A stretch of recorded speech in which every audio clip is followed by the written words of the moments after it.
오늘은 구원이라는 제목 가지고 말씀을 나눠보도록 하겠습니다. 여러분, 이 설교 제목 되게 신기하지 않아요? 무슨 의미일 것 같아요? 오, 야, 뭐야 이 사람들? 야, 역시 전도사님의 아재 개그를 따라서 여러분들도 그런 실력이 늘어간다라고 생각하네요. 아니, 요즘 유행하는 밈 중에 요거 있더라고요. 이거 알아요? 네? 알아요? 지금 약간 못 알아듣는 사람들 약간 약간 이런 건데, 그렇죠? 이렇게 뭐예요? 내 말에 너 긁혔니 지금? 너 지금 기분 긁혔니? 약간 이런 뜻이잖아요. 영어로 이제 Are you scratch? 이렇게 하더라고요. Are you scratch? 네, Are you scratch? 이렇게 얘기하던데, 요거를 전사님이 이제 차용해가지고요. 우리 기독교식으로 이거 바꾸면 뭘까? 구원? 그래가지고 Are you saved? Are you saved? 이런 식으로 한번 설교를 풀어가면 어떨까 생각이 좀 들었습니다. 여러분들에게 이 질문을 한번 던져볼게요. Are you saved? 예. 5명 구원받았고요. 예. 이 질문이 무슨 뜻이냐? 바로 이거죠. 구원받았습니까? 라는 겁니다. 제가 봤을 때 중등부, 고등부 시기에 있는 친구들은 항상 이 고민을 가지고 사는 것 같아요. 되게 웃긴 게 뭐냐? 지난번 수련회 때 막 전사님 저 진짜 완전 예수님 만났어요. 와, 이러면서 막 이러는데 바로 다음 수련회 되면 저 예수님 만난지 잘 모르겠어요. 요즘 예수님 없는 것 같아요. 막 이렇게 얘기하고, 그래도 어떤 친구들은 막 이렇게 제가 물어봐요. 너 지금 죽으면 천국 가? 막 수련회 할 때는 당연히 가죠. 뭐 이렇게 얘기하는데 한 일주일 지나고 2주일 지나면 좀 못 갈 수도 있을 것 같은데요. 이렇게 얘기하면서 중등부, 고등부 때는 항상 이 구원의 확신, 나는 구원받았는가에 대한 질문을 계속 가지고 살아요. 그래서 전사님이 오늘 이 말씀이 여러분들에게 꼭 필요하겠다. 우리에게 구원이 어떻게 일어나는지를 좀 여러분들에게 설명해 주는 게 필요하겠다라는 생각이 들어가지고 특별히 여러분들에게 구원이라는 제목을 가지고 설교를 좀 전해보려고 합니다. 옆에 있는 친구들 한번 바라보면서 한번 물어볼까요? 야, 너 지금 죽으면 천국 가? 죄송한데 꼭 서울말로 물어볼 필요는 없고요. 사투리로 물어봐도 되거든요. 한번 옆에 있는 친구한테 물어보세요. 너 지금 죽으면 천국 가? 네, 그냥 질문만 하지 마시고 대답도 한번 들어보세요. 대답. 좋아요. 전사님이 여러분들한테 물어볼게요. 여러분들은 정말로 구원받았습니까? 네, 3명. 정말 구원받았습니까? 그러면 자, 다들 눈을 한번 감아볼까요? 눈 감고. 지난 한 주 동안에 자지 마세요. 벌써 잘라고 막 잔다. 지난 한 주 동안에 여러분들 죄 지은 거 한번 생각해 보세요. 얼마나 많은 죄를 지었길래. 자, 다시 한번 물어보겠습니다. 여러분 구원받았습니까? 그렇게 많은 죄를 지었는데 천국 갑니까? 좋아요. 좋습니다. 오늘 설교 마치겠습니다. 박수 치는 사람 나중에 이름 적어놨다가 제가 나중에 삥 뜯겠습니다. 아무튼 여러분, 자, 우리가 만약에 여러분 친구들이 여러분들에게 이걸 질문하면 뭐라고 대답하겠어요? 너 구원 받았어? 그러면 구원 어떻게 받는 거야? 구원 받았다고 뭐 자격증이 나와? 구원 받았다고 뭐 티켓이 나와? 어떻게 구원이 일어나는 거야? 요걸 여러분들이 알아야겠죠. 맞죠? 만약에 전사님이 생각할 때 교회 안 다니는 친구가 와가지고 전사님, 저는 교회는 안 다니지만 구원이 뭔지 잘 모르겠지만 성경이 뭔지 잘 모르겠지만 구원받은 것 같아요 라고 얘기하면 여러분 뭐라고 얘기하겠습니까? 저는 뭐라고 얘기할까요? 그건 좀 점검해 볼 필요가 있을 것 같다. 그래서 전도사님 오늘 여러분들에게 구원이 어떤 과정을 통해서 일어나는지, 그리고 성경은 구원을 어떻게 우리에게 적용시키는지를 알려주려고 합니다. 좋아요. 자, 한번 보도록 하겠습니다. 자, 구원이 어떻게 우리에게 실제가 되는가를 여러분들이 한번 생각해보자 이거예요. 이 말은 다른 말로 하면 우리에게 어떻게 적용되는가라고 할 수 있겠죠. 자, 이걸 알려면 첫 번째로 이걸 알아야 됩니다. 첫 번째, 성령이 하시는 일을 알아야 됩니다. 우리 지난주에 전도사님이 성령이 하시는 일이 세 가지가 있다고 얘기를 했어요. 첫 번째, 뭐다? 진리의 말씀을 분별하고 깨닫게 해준다고 얘기를 했습니다. 그 두 번째, 성령이 하시는 두 번째 역할은 뭐냐? 믿음이 작동해서 구원이 나에게 적용되게 해준다고 얘기를 했어요. 세 번째는 그리스도와 연합, 나와 하나님이 연합할 수 있게 해준다고 얘기를 했습니다. 맞죠? 여러분들 거기에 따르면은 자, 두 번째, 믿음이 작동해서 구원이 적용되게 하는 것이 누구의 일이라고요? 성령의 일이라는 겁니다. 자, 성령이 하시는 일, 성령이 하시는 일을 잘 이해해 볼 필요가 있을 것 같아요. 자, 여러분, 삼위일체 하나님, 자, 하나님, 성령이 하시는 일을 잘 알려면요, 구원에 있어서 삼위일체 하나님이 어떤 역할들을 감당하시는지를 잘 알아야 됩니다. 벌써부터 좀 졸려가면 안 돼요. 제가 아무리 스푼 라디오 같은 목소리라고 하지만 잘하고 하는 게 아닙니다. 알겠죠? 자, 보세요. 여러분 한 사람을 구원하기 위해서 삼위일체 하나님이 어떤 일들을 하시는지를 한번 생각해 보죠. 자, 여러분들이 이제 나름대로 교회도 다닌 짬바도 있고 들은 것도 주워 들은 것도 있을 거니까요. 먼저 성부 하나님은 여러분들의 구원을 위해서 어떤 일을 할까요? 맞아요. 계획. 여러분 한 사람을 구원하시기로 계획하십니다. 다른 말로 하면 하나님이 뜻을 품는다라고 얘기를 해서 작정이라고 얘기를 해요. 작정. 자, 에베소서에 보면 이게 정확하게 나와 있는데 에베소서 1장 4절 말씀 보여요? 뒤에 보여요? 제일 뒤에 보여요? 뭐예요? 지난주처럼 성령이고 막 이런 거요? 왜 안 나올까요? 살려주세요. 네. 에베소서 1장 4절 우리 말씀을 다 같이 한번 읽어보겠습니다. 시작. 곧 창세전에 그리스도에서 우리를 택하사 우리로 사랑 안에서 그 앞에 거룩하고 흠이 없게 하시려고. 자, 첫 번째, 성부 하나님, 아버지 하나님이 하시는 일이 뭐냐? 창세전에 우리를 선택하시는 일을 하는 거예요. 다른 말로 하자면 우리의 구원을 작정하신다, 계획하신다라고 할 수 있겠죠. 이게 누가 하는 일이라고요? 성부 하나님이 하시는 일이에요. 자, 그러면 성자 예수님이 여러분들의 구원을 위해서 하시는 일은 뭘까요?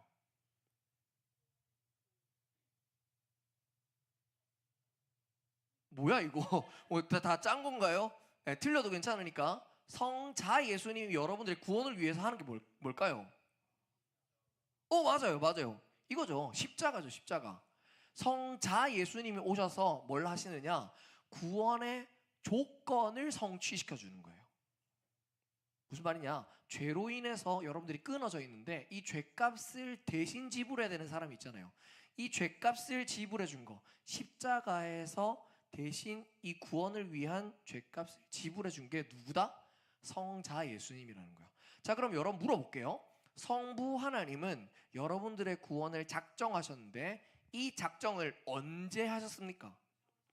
맞아요. 창세 전에 하셨어요. 자, 그러면 그 다음에 두 번째, 성자 예수님은 십자가에 언제 달리셨어요? 2000년 전에 달리셨죠. 맞죠? 자, 그러면 첫 번째, 두 번째 이 두 가지는 오늘날 우리에게 적용되는 부분이 있어요, 없어요?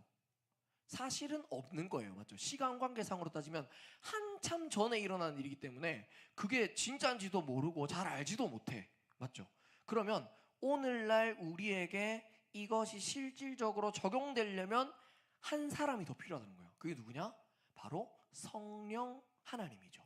보세요. 성부 하나님은 창세전, 성자 예수님은 2000년 전에 우리의 구원을 이루기 위한 조건들을 충족시키셨어요. 마지막 성령님은 오늘날 우리에게 이 구원이 작동할 수 있도록, 이 구원이 적용될 수 있도록 역할을 하시는 것이 성령님이라는 겁니다. 여러분 굉장히 경이롭지 않나요? 고맙습니다. 2명, 3명 경이로워요. 아니 경이롭지 않아요? 여러분, 나 한 사람을 구원하기 위해서 성부, 성자, 성령 삼위일체 하나님이 연합해서 움직이신다니까요. 여러분 한 사람을 구원하기 위해서 성부, 성자, 성령 삼위일체 하나님이 연합해서 움직인다고요.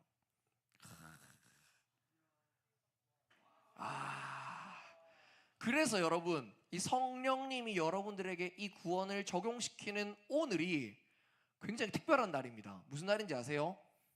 자, 옆에 있는 친구들한테 이렇게 한번 오늘 무슨 날인지 가르쳐 줍시다. 자, 옆에 있는 친구 한번 딱 짝지어가지고 한번 주머니에 손 넣고 거만한 표정 지으면서 이렇게 한번 얘기해주세요. 오늘 무슨 날인지 내가 알려줄게. 자, 오늘은 하나님 니한테 관심 있대.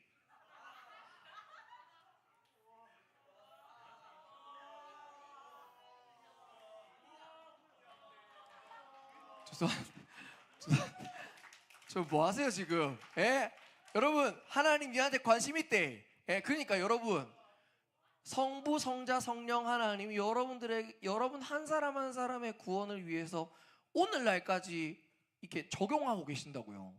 여러분, 그러니까 제발 신앙을 하나님 오늘 나한테 별로 침묵하신 거 생각하지 마세요. 하나님 없는 것 생각하지 마세요. 특별합니다. 그리고 또 하나 더, 오늘 무슨 날인지 아세요? 오늘 네 그만큼 소중하대.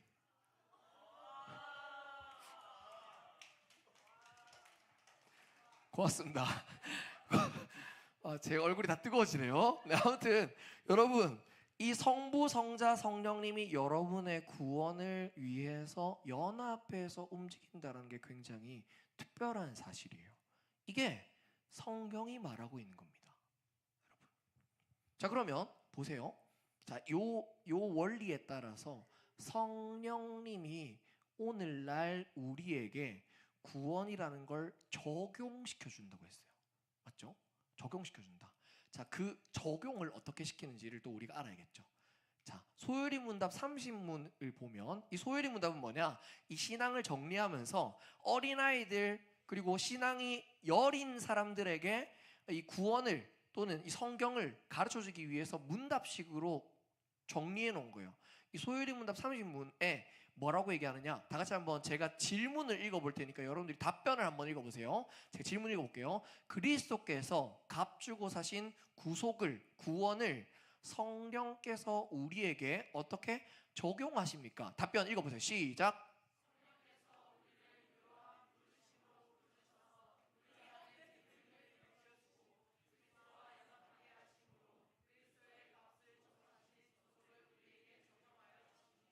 자, 보세요. 성령이 하는 일이 뭐라고요? 우리에게 그리스도께서 이루신 구원을 적용시켜 준다고 얘기를 했어요. 맞죠?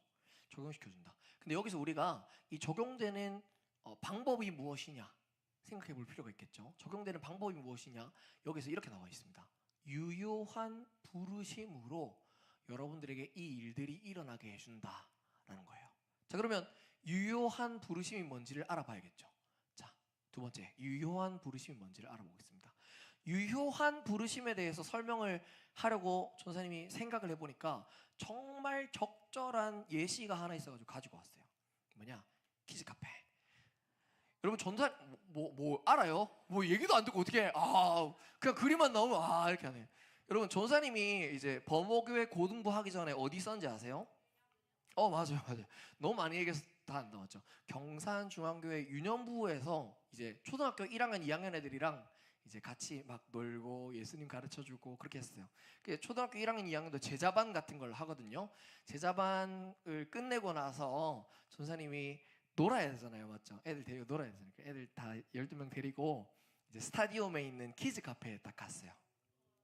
키즈 카페에 딱 가가지고 야, 잘 놀아라 막 풀어놓고요.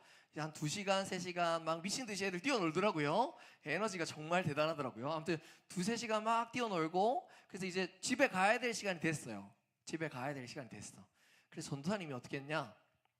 전도사님이 아영아 이제 집에 가야 된다라고 얘기를 했어요. 자, 전도사님이 어떻게 그 친구를 불렀죠. 근데 이 친구가 분명히 저를 봤어요. 분명히 제가 부르는 걸 봤어요. 눈이 마주쳤단 말이에요. 눈이 마주쳤는데 다시 놀기 시작하는 거예요. 그래서 제가 뭔가 괘씸하다 생각이 들어가지고 가까이 가가지고 아영아 이제 집에 가자 이렇게 얘기를 하고 데리고 왔어요. 데리고 와서 차를 타고 집에 가는데 집에 가면서 물어보았어요. 전사님이 뭐라고 물어봤냐면 야 아영아 전사님이 아까 불렀는데 못 들었어? 이렇게 얘기하니까 뭐라 하는지 알아요? 저 불렀어요? 저 말고 다른 아영이 부른 줄 알았어요. 이렇게 얘기하는 거예요. 근데 여러분, 이게 유효한 부르심의 반대인 무효한 부르심과 마찬가지예요. 뭐냐? 전도사님은 아영이를 부르는데 아영이는 나를 부르는 게 아니라고 생각하죠. 그럼 반대로 유효한 부르심은 뭐냐? 하나님이 우리 자신을 각각의 사람들을 부르실 때 그게 나를 부르시는 거구나라는 걸 알게 되는 과정을 유효한 부르심이라고 얘기하는 거예요. 유효한 부르심, 하나님의 말씀이 나에게 하시는 말씀이구나라는 걸 깨닫게 되는 부르심이라는 거예요. 이 유효한 부르심, 오늘 이제 본문이 나온 에베소서 있잖아요. 전도사님이 굉장히 똑똑한 사람입니다. 저 바로 비우는데 그 초등학교 2학년 3학년 때 에베소서 1장에서 6장까지 다 외웠었어요. 근데 여러분 잘 보세요. 에베소서 1장에 오늘 우리가 읽은 말씀의 내용이 있잖아요. 저는 이 말씀을 달달달달 외웠다니까요. 하나님의 말씀을 달달달달 외우고 있었어요. 근데 나는 그 말씀이 나를 부르시는 말씀이라고 생각하지 않았어. 나를 부르시는 말씀이라고 생각하지 않았어. 근데 어느 순간 하나님이 나에게 믿음이라는 걸 주셔서 그 믿음이 제대로 작동하고 나니까 알게 됐어요. 이 에베소서의 말씀이 나에게 하시는 말씀이었구나. 나를 부르는 말씀이었구나 라는 걸 알게 된 거예요. 자 보세요. 성령께서 우리에게 유효한 부르심을 깨닫게 하셔서 구원을 적용시킨다고 하셨어요. 그 말인즉슨 하나님이 여러분들에게 하시는 말씀들이 여러분 한 귀로 왔다가 한 귀로 나가는 말씀이 되는 게 아니라 나에게 하시는 말씀이구나라는 걸 깨닫게 되어서 나에게 하시는 부르심이구나라는 걸 적용시켜서 어떻게 된다? 구원을 우리가 얻게 된다라는 거예요. 구원이 어떤 방식으로 이루어지는지 여러분 아시겠습니까? 그래서 아까 전에 우리 삼위일체 하나님의 사역 있잖아요. 삼위일체 하나님의 사역을 지식적으로 아는 게 무의미한 겁니다. 잘 보세요. 성부 하나님이 창세전에 너를 선택했어. 알죠? 성자 예수님이 너를 위해 2000년 전에 돌아가셨어. 다 알아요. 근데 그게 나를 위한 이야기구나라는 건 생각하지 않아. 유효한 부르심은 그걸 알게 되는 부르심인 거예요. 창세 전부터 하나님이 나를 사랑하셨구나. 2000년 전에 예수님 나를 사랑하셨구나 라는 걸 알게 되는 부르심이라는 거죠. 자, 그렇다면 이 유효한 부르심이 어떻게 우리에게 적용되는지의 과정을 소요리 문답 31문답이 설명하고 있습니다. 다 같이 한번 읽어볼까요? 유효한 부르심이 무엇입니까? 시작!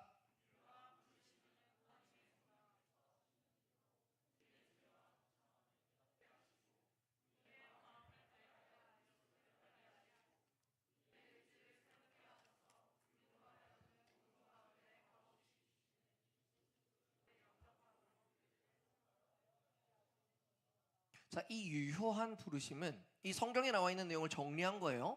총 4가지의 단계로 이루어집니다. 몇 가지의 단계로 이루어진다고요? 4가지의 단계. 이걸 전사님이 보기 쉽게 딱 정리를 했어요. 이렇게.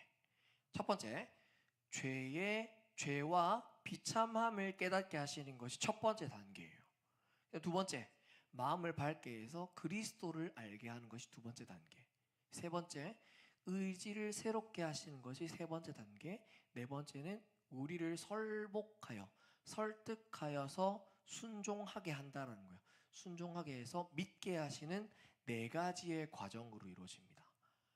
자, 이것이 나타내는 핵심이 뭐냐? 핵심을 정리하면 이렇게 되겠죠. 첫 번째, 내가 죄인이라는 것들을 깨닫게 되고, 그 다음에 내 죄를 해결하기 위한 구원자가 그리스도라는 것을 알게 되고, 그 다음에 그 2가지를 알게 되고 나서 나도 그런 새로운 삶을 살아야겠다라는 의지를 갖게 되고, 마지막 4번째로 그 의지를 행하기 위해서 예수님을 받아들이는 과정. 이 4가지의 과정으로 유효한 부르심이 우리 안에 작동한다는 거예요. 이게 여러분 구원이 여러분들에게 적용되는 과정이라고 할 수 있어요. 뭐라고요? 구원이 나에게 적용되는 과정. 첫 번째, 구원이 적용되는 첫 번째 단계가 뭘까요? 그래요. 내가 죄인이라는 걸 알게 되는 거예요. 여러분 물어볼게요. 여러분 다 구원받았다고 얘기를 하는데 여러분들은 여러분이 죄인이라는 걸 깨달은 적이 있습니까?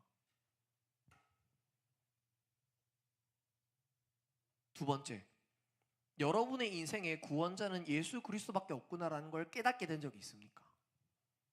그 다음에 세 번째, 나 새롭게 살아야겠다 생각한 적 있습니까? 네 번째, 예수님을 내 마음에 받아들여야겠다라고 생각한 적 있습니까? 우리는 많은 사람들이 신앙생활을 하는데요, 이 과정을 점검하지는 않습니다. 제가 충격적인 거 하나 알려드릴까요? 충격적인 거 하나 알려드릴까요? 여기 거의 8, 90명 정도 앉아 있거든요. 이 중에 천국 못 가는 애들도 있습니다. 진짜로요. 여러분, 천국에서 나중에 못 만나는 친구들도 있어요. 이 과정을 점검해야 돼요. 점검해야 돼요. 나는 내 자신이 죄인이라는 걸 깨달았는지, 나는 예수님이 구원자라는 사실을 믿게 됐는지, 새로운 삶을 살아야겠다, 예수님을 내 마음에 받아들이고 믿어야겠다, 이 네 가지의 과정을 쫙 다 겪는 게 유효한 부르심이 우리에게 적용되는 과정이라고요. 점검해야 됩니다, 여러분. 점검. 저는 제발 여기 있는 사람들이 8, 90년 뒤에 다 천국에서 만났으면 좋겠어요. 이 과정을 점검해야 합니다. 그리고 우리 수성구에 있는 애들 특징이 뭔지 아세요? 바빠서 구원을 점검할 시간이 없어. 진짜로요. 바빠서. 아까 전사님이 우스갯소리로 여러분들한테 이렇게 얘기했잖아요. 여러분들 지금 죽으면 천국 가냐고. 아무도 모르는 거예요. 점검해야 돼요. 점검. 이 과정을 점검해야 돼요. 나는 유효한 부르심이 있는지, 하나님이 정말 나를 부르신다라고 딱 깨닫게 돼가지고 내가 그 부르심 과정 안으로 들어갔는지 점검해야 합니다. 우린 너무 바빠서 구원을 점검할 시간도 없어요.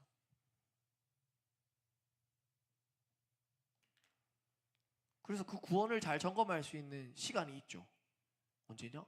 이런 예배 시간. 또 언제예요? 수련회. 그런 시간들마다 다 점검하잖아요. 그 과정을 통해서 나 죄인이구나 알고, 나 예수님이 필요하구나 알고. 여러분, 저는 진짜 그렇게 생각하는 게, 바빠서 너무 바쁘다고 여러분의 인생에 제일 중요한 걸 놓치지 않았으면 좋겠어요. 다 천국에서 만났으면 좋겠습니다. 그 다음에 여러분들 마지막으로 요걸 설명하고 이제 말씀을 마칠 거예요. 이 유효한 부르심은 두 종류로 나타납니다. 유효한 부르심이 나타나는 두 가지 방법. 첫 번째 뭐냐? 따라해 볼까요? 첫 번째, 외적인 부르심.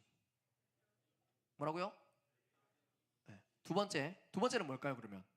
네, 맞아요. 내적인 부르심이죠. 부르심은, 이 유효한 부르심은 두 가지의 부르심의 모습으로 나타난다는 거예요. 첫 번째는 뭐냐? 외적인 부르심. 이 외적인 부르심은 뭐냐면 이거예요. 아영아, 집에 가자. 네, 딱 그거죠. 하나님이 여러분들에게 말씀하시는 거예요. 말씀하시는. 외적인 부르심이 어떻게 나타난다? 말씀하시는 걸로 나타난다고요. 내적인 부르심은 뭐냐? 저 소리가 나를 부르는 소리야라고 내 내면에서 올라오는 거예요. 이 두 가지가 만나게 될 때 여러분들에게 구원이 실제로 적용되는 겁니다. 아시겠어요? 자, 소요리문답 31문답 보면 이렇게 나와 있어요. 예수 그리스도를 영접하도록 설복하여 믿게 하는 것이라고. 여기 나와 있는 설복이라는 단어는 뭐냐면 설득하여서 받아들이게 된다라는 거예요. 다른 말로 하자면 강요해서 믿게 되는 것이 아니라는 거예요. 내 내면적으로 설득이 되어서 내 내면적으로 나는 죄인이구나, 예수님 필요하구나, 설득이 되어서 믿게 되는 거라는 거예요. 여러분 질문해 볼게요. 믿음을 강요하면 믿어질까요? 절대 그렇지 않습니다. 여러분 믿음을 강요한다고 믿어지지 않아요. 그럼 문제. 그럼 여러분들의 부모님은 왜 안 믿어지는데 교회 가라고 하는 걸까요? 여러분들 부모님은 안 믿어지는데 왜 수련회 가라고 하는 걸까요? 왜 전도사님은 안 믿어지는데 그렇게 예배 나오라고 하고 수련회 가자고 하는 거예요? 그 이유가 뭐냐? 그 자리에 나오지 않으면 외적인 부르심도 듣지 못하기 때문이에요. 여러분 전도사님 친구 중에 그런 친구가 있어요. 이렇게 진짜 완전 이렇게 맨날 볼 때마다 인사가 이거예요. 혹시 주변에 좋은 여자친구 소개 만날 때마다 야 태연아 혹시 주변에 좋은 여자친구 여자애 있으면 소개 좀 해줘 이렇게 이러거든요. 근데 자기 관리를 안 해. 예? 소개가 되겠습니까? 그 별똥별을 보러 가려면 밤하늘 보러 나가야 되잖아요. 맞죠? 별똥별이 떨어지는데 가야 별똥별을 볼 거 아니에요. 여자친구를 만나려면 여자가 있는데 가야죠. 맞죠? 마찬가지예요. 여러분 내적인 부르심이 일어나려면 외적인 부르심이 있는 자리에 가야 돼요.